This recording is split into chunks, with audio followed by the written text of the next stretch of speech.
Alright, what's going on, you guys? This is Tim Odell with Odell Complete Concrete. Here we are on a brand new project. We're going to take you through the backyard, show you what we got going on, and what we're going to be doing in this backyard.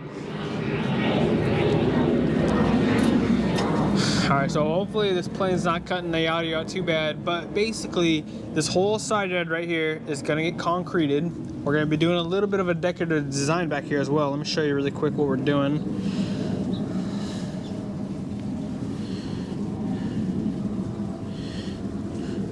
So the homeowner got some inspiration from this job right here, I guess he saw. And it's basically going to be 6x3 rectangles, like in this picture, but for the side yard right here. And then we also are doing a little pie-shaped concrete slab in the backyard, basically because they want to set a jacuzzi on there. But yeah, so right now, my AC guy is moving or taking the AC unit out so that we can relocate this. We are going to be relocating a lot of the drains back here, centering them up. And then here's actually the beginning drain right here. So this is the beginning drain right here. This is what we're going to have to tap into, Shane. So we're basically just going to remove all this, tap into this, because this leads out to the front. All right, so let's go down, check this out a little bit more. Also, what I've suggested is we're going to put like a little concrete curb over this footing of the house, since this is a zero lot line property homes. So basically the wall is the other house. So what we want to do to cover up that ugly footing is put a little curb in. We're also going to have to take out all the irrigation sprinklers, since it's not going to be needed anymore. What they did have back here before was a deck, as you can see from all these little anchor points that are going into the foundation. Now we're just going to be removing all of those.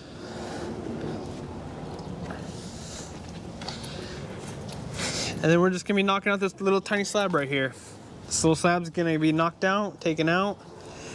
And you can also see right here, they had some problems too. The dirt was very high against the house for some reason. And you know, that's not good, because if it's higher than your root screed, it's going to be at your floor height, which is going to cause problems of moisture and molding and all that kind of stuff. That's why over here, look at this, you know, had a little bit of rot damage right here. You can see the weep screed's really rusted out right there. Pretty much can poke on it and break it. It's so flimsy now. Yeah, so we're gonna get all that dirt a little bit lower. And then this is the area where the pie-shaped jacuzzi is gonna be. It's gonna be a pie-shaped little concrete slab, and they're gonna put a jacuzzi right here. And then, yeah, then we also have an awesome view while we're here. Paradise. A lot cooler than the other jobs we were on. Yeah. Yeah, it's a big difference.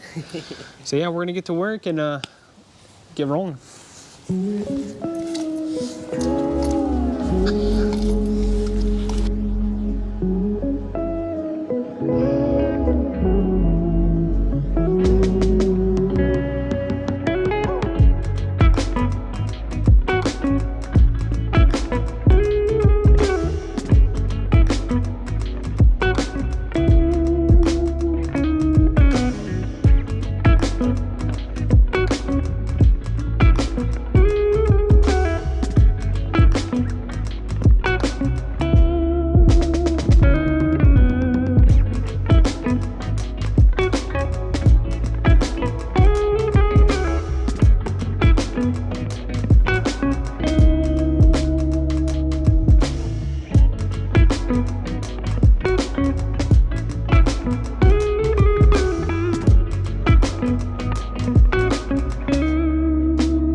Alright, it's the end of the day.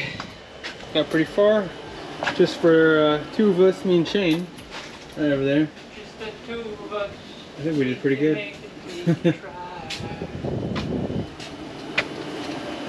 All the grass is dug. We got a lot of the dirt out. We do still need to tap into this existing drain. Work on that a little bit. It's a 4-incher, so it's a big boy.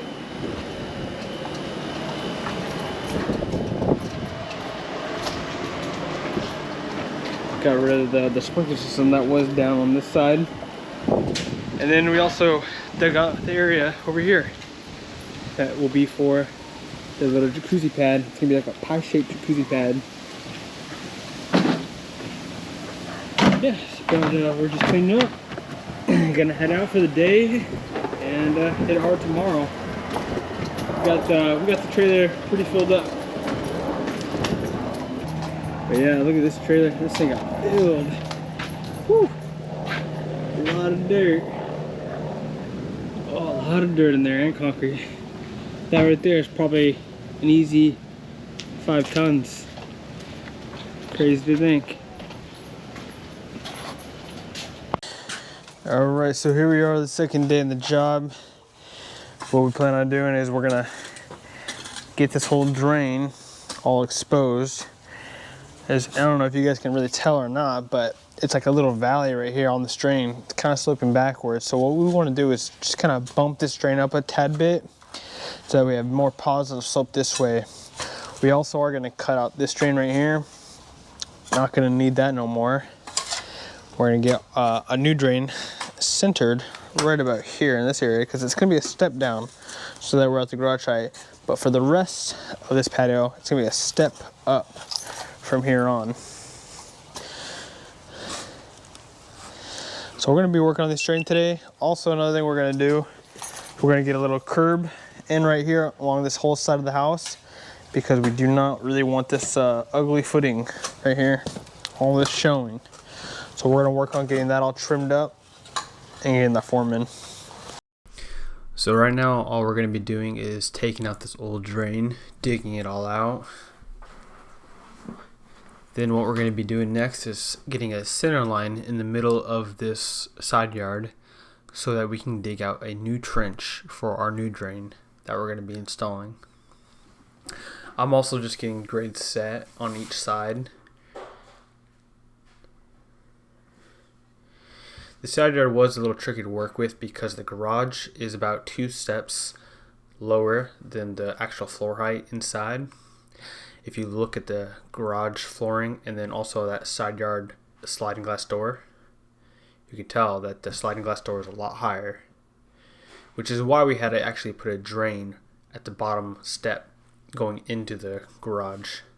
I was kind of suggesting and talking to the homeowner just about taking everything down and putting a little landing outside the sliding glass door, but he did want everything just at one single height coming out of the sliding glass door, so that is what we ended up doing instead.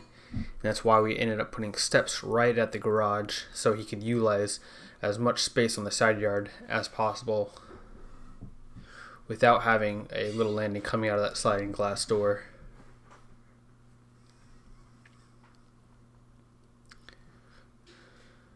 So as I was doing the step forming, Shane was taking out the drain. I ended up running a string line for him just so you can see the exact middle. And then after that, we just got the steps all squared out with the house. And then we're going to start working on that curb form for the footing. Okay, we have the steps all formed out. They're all done here. They're about 5 1/4 inch steps each one. 5 3/8 right around there. This is like the little landing zone, so 3x4 basically. We have the drain in the middle because this is going to be a flooding zone. So we're just going to slope this whole area like a circle toilet bowl towards that drain right there. So now that we have the drain all established for the lower portion of the steps, we're just going to start getting all of the drains established for the side yard. And the way we did that was we measured from end to end, basically off the block wall to the very end of our concrete side yard, which was about 40 feet. And then I just divided that into 5 spaces, basically, to get 4 drains evenly spaced at every 8 feet, meaning 4 drains and then there's 5 spaces in between the drains, if that makes sense, hopefully. We are also adding some little downspouts to the existing rain gutter system. And then we have pretty much all the drains established, so all we're going to be doing is burying the drains, and I'm actually measuring off of my string line that's going to be the concrete curb that's going to go over the other house's footing to make sure that we're exactly centered with all of our drains. And that guy's actually the neighbor. He kept coming over because he saw that we were digging around in the side yard, and that is actually his footing, so he was a little concerned and worried about it when we were working on it. He was basically just trying to make sure that all the water did not slope towards his house, which I kept assuring him that all the water is going to be sloping towards these drains. We're actually even putting a curb, so it's almost like barricading his foundation and making it stronger. But he came over consistently making sure that we weren't doing anything to undermine his house. Sometimes it happens. Sometimes you get nosy neighbors that want to see what you're doing, especially when it's 0 lot lines, which I totally understand. But he didn't even ask his neighbor. He just walked into his neighbor's backyard and just kind of watched us work for a bit. The other thing too was, I don't know if you can see that little sewer clean out in the curb footing we're going to be putting in. That is actually for his as well. But I made sure to keep that at the concrete height so that if he ever needed to get into it, he would still have access to that. Alright, so we do have all the drains in now. Had to make a little ramp right here because we are super low. If you look at that form right there, the bottom of the form is our grade. We're like 8 inches below it. So we gotta bring in a lot of base back here. So it's gonna be tough because of these steps. So we got the ramp set up right now through the garage, going up onto the steps. Put a little 2x4 here so it can hold the whole thing, and then we're gonna put a bunch of base right over here so that we drop down. We don't fall off the ledge right here. But I mean, look how low we really are. This is like 8 inches right there. So we gotta get up to about 4 inches below the 2x4 right here. So we gotta build up about 4 more inches of base. Right now we are gonna just kind of wet the ground though, and then compact the sub base, and then start bringing in base. It's kind of the plan right now. And then you can see the curb. Here's the curb all formed out right now. And what's nice about this curb too is since the homeowner wants to do that special little design that I showed you guys at the beginning of the video, I divided up evenly, so this is exactly 9 feet from foundation to curb. So we're gonna have an even space of 3 lines of these rectangles. It's basically 3 long, or 3 width, 6 long for this little design we're gonna be putting in. Go ahead.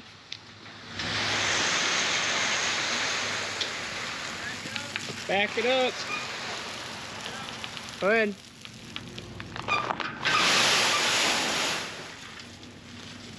You're good. Back it up.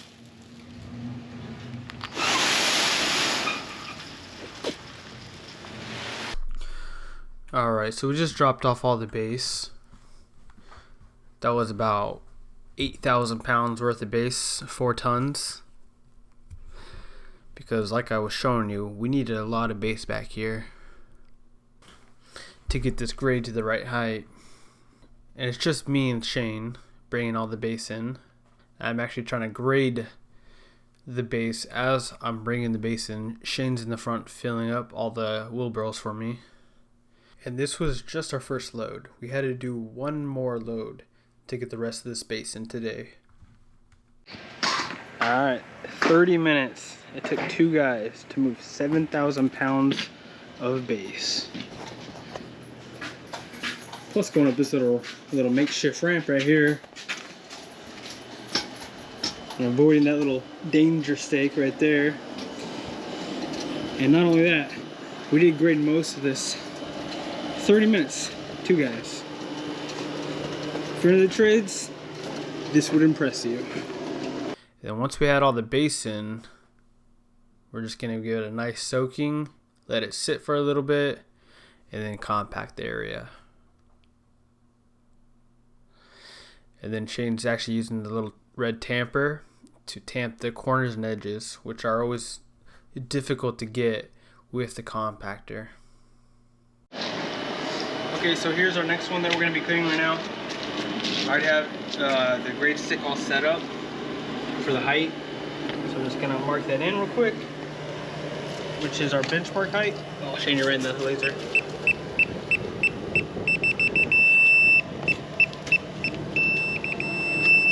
So right there. Next thing I got to do, since that is the top of grade, I'm going to go down an inch. But I got to account for the coupling size. The coupling, if you look on the inside right here, get close up on the shin. If you look on the inside, it's about 1 3/4 inches. So I got to account for that when I put the coupling on.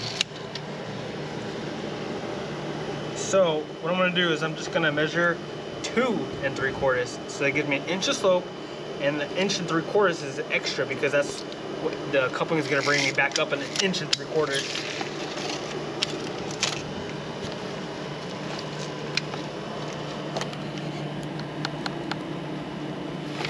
There we go.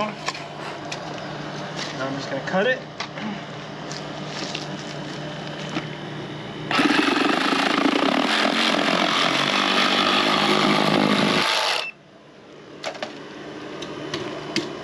Alright, beautiful cut, nice and clean. Now we put our coupling on. Alright, there it is. And then the drain. Sweet and simple, just like that, guys. Now some of you may have forgotten about the little jacuzzi concrete slab that we're going to be putting in, but we are still going to be putting this in. I'm actually also running a little conduit for the electrician to put in later on. And then that little string line I just put up is square with the house. So I wanted to make sure that my form was straight with that string line. And then we just got some regular bender board for the form, for the outside form. And then I just made sure from the point of the slab that everything is exactly at 16 feet. That's how large this little pie-shaped slab was. Now the last thing I did was just bring in a little bit of extra base for this as well, just because the area was pretty deep.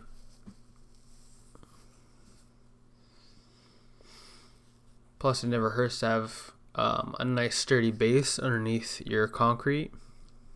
It's not 100% necessary in California just because we don't have expansion contraction in our area, so the soil is never gonna expand and crack our concrete like in colder states. And the last thing we did was put in some rebar. You can see the rebar slab, or the rebar grid is already all put in on the side yard. We did 2-foot centers, and then we also put some rebar on the corners because corners are always the danger areas where your slab wants to crack typically. And that's basically it for this first part. There is going to be a second part where we show you guys the pour, so make sure to stay tuned for that, and make sure to like, share, subscribe, and comment any questions you may have.